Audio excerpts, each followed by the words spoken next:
wabarakatuh.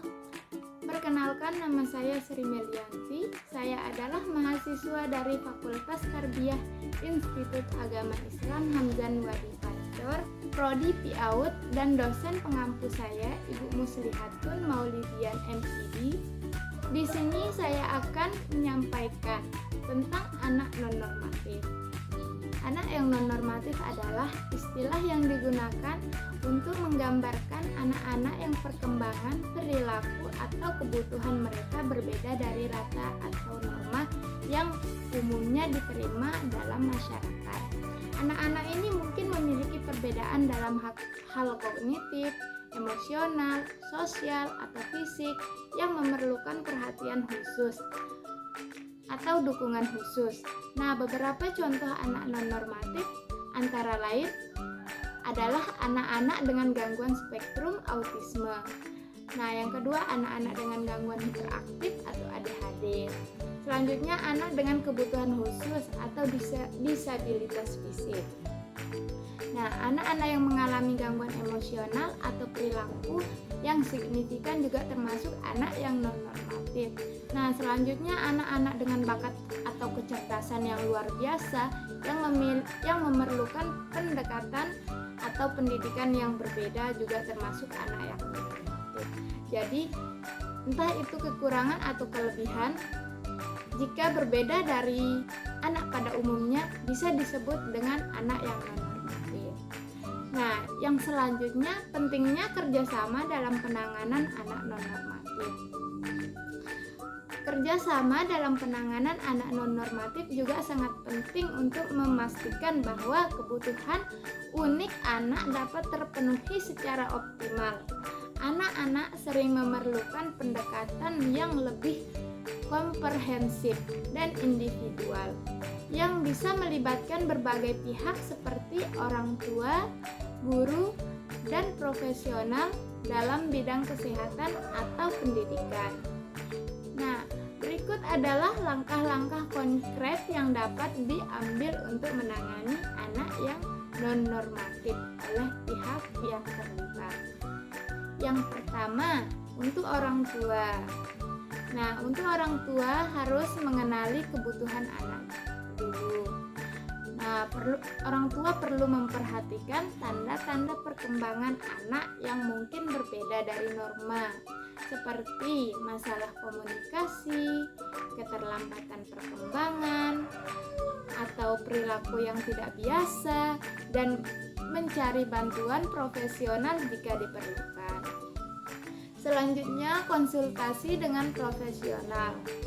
Orang tua harus berkonsultasi dengan psikolog, psikiater, atau ahli perkembangan anak untuk mendapatkan diagnosis yang tepat dan rencana intervensi yang sesuai.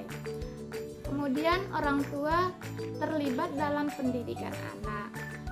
Nah, orang tua harus berpartisipasi dalam perencanaan pendidikan anak, seperti menghadiri rapat individualis education program, di sekolah dan memberi masukan tentang kebutuhan spesifik anak.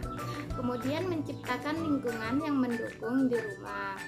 Nah, bagaimana caranya menciptakan lingkungan yang mendukung di rumah?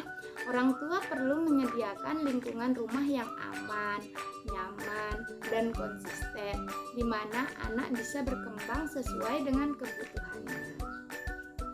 Kemudian mendukung sosialisasi anak. Nah, sebagai orang tua kita harus membantu anak membangun keterampilan sosial dengan keterlibatan dalam kegiatan komunitas yang sesuai dengan kemampuan anak, seperti kelompok bermain khusus atau terapi kelompok. Nah, selanjutnya dari guru dan sekolah. Nah, sebagai guru kita harus mengidentifikasi kebutuhan khusus.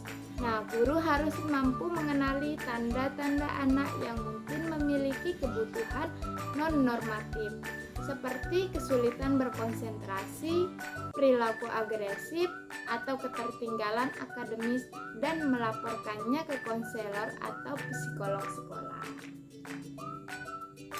Kemudian sebagai guru, kita harus menyusun program pendidikan individual Nah, bersama dengan orang tua dan profesional lain, guru harus membantu dalam merancang program individual yang disesuaikan dengan kebutuhan anak, termasuk strategi pembelajaran, modifikasi kurikulum, dan dukungan tambahan seperti asisten kelas atau alat bantu belajar. Selanjutnya, sebagai guru kita harus mempunyai strategi pengajaran diferensiasi. Nah, menggunakan metode pengajaran yang fleksibel untuk menyesuaikan dengan berbagai gaya belajar anak non-normatif. Misalnya dengan memberikan waktu tambahan untuk tugas, menggunakan visual aids, atau memecah tugas menjadi bagian-bagian yang lebih kecil. Nah, sebagai guru kita juga menjadi pendamping dan monitoring berkala. Nah, guru perlu memantau perkembangan anak secara teratur dan membuat catatan tentang kemajuan atau tantangan yang dialami. Informasi ini penting untuk disampaikan kepada orang tua dan profesional yang terlibat dalam penanganan anak. Nah, selanjutnya guru harus menciptakan lingkungan inklusif. Nah, guru harus menciptakan lingkungan kelas yang inklusif. Nah, dari segi profesional kesehatan dan pendidikan atau psikolog, psikiater, dan terapis perlu melakukan evaluasi dan diagnosis.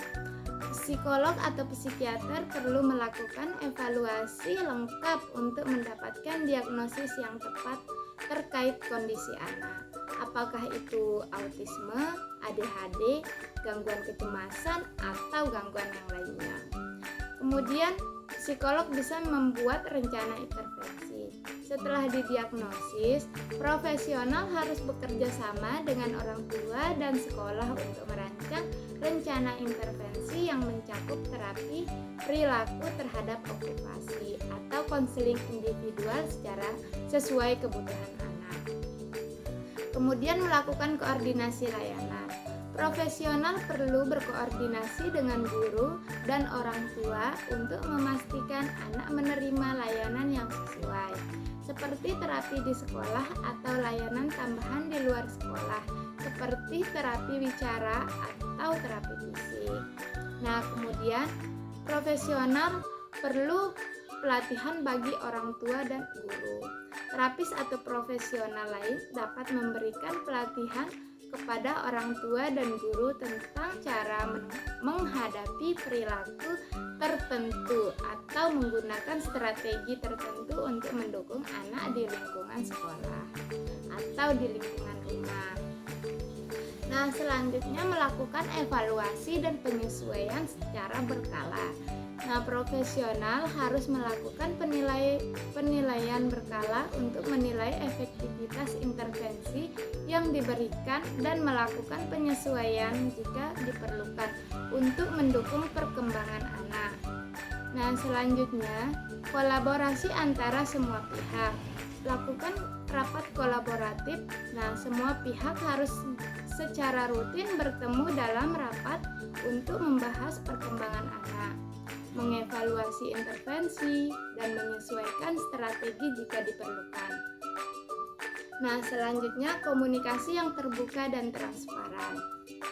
Semua pihak, orang tua, guru, dan profesional perlu menjaga komunikasi yang baik, berbagi informasi tentang perkembangan anak, dan bekerja sama untuk menyelesaikan masalah yang mungkin akan muncul. Kemudian melakukan pengembangan tim dukungan. Selain orang tua, guru, dan profesional, tim dukungan anak non-normatif juga bisa mencakup tenaga pendukung lain seperti asisten pengajar, konselor, atau pekerja sosial yang berperan dalam memberikan bantuan tambahan sesuai kebutuhan. Nah, selanjutnya beberapa contoh metode pembelajaran untuk anak non-normatif. Yang pertama ada permainan Lego atau blok bangunan. Permainan Lego bermanfaat untuk mengembangkan keterampilan motorik halus anak, serta membangun imajinasi dan pemecahan masalah. Bagus untuk anak dengan autisme, ADHD, atau gangguan perkembangan motorik. karena permainan ini memungkinkan mereka berfokus dan mengekspresikan kreativitas secara bebas. Berikutnya dengan permainan puzzle. Manfaat dari bermain puzzle untuk meningkatkan keterampilan memecahkan masalah, koordinasi mata dan tangan, serta ketekunan. Bagus untuk anak dengan gangguan kognitif ringan karena membantu melatih keterampilan kognitif dalam suasana yang menenangkan. Mungkin hanya itu dari saya. Semoga bisa membantu. Terima kasih. Assalamualaikum warahmatullahi wabarakatuh. Bye bye.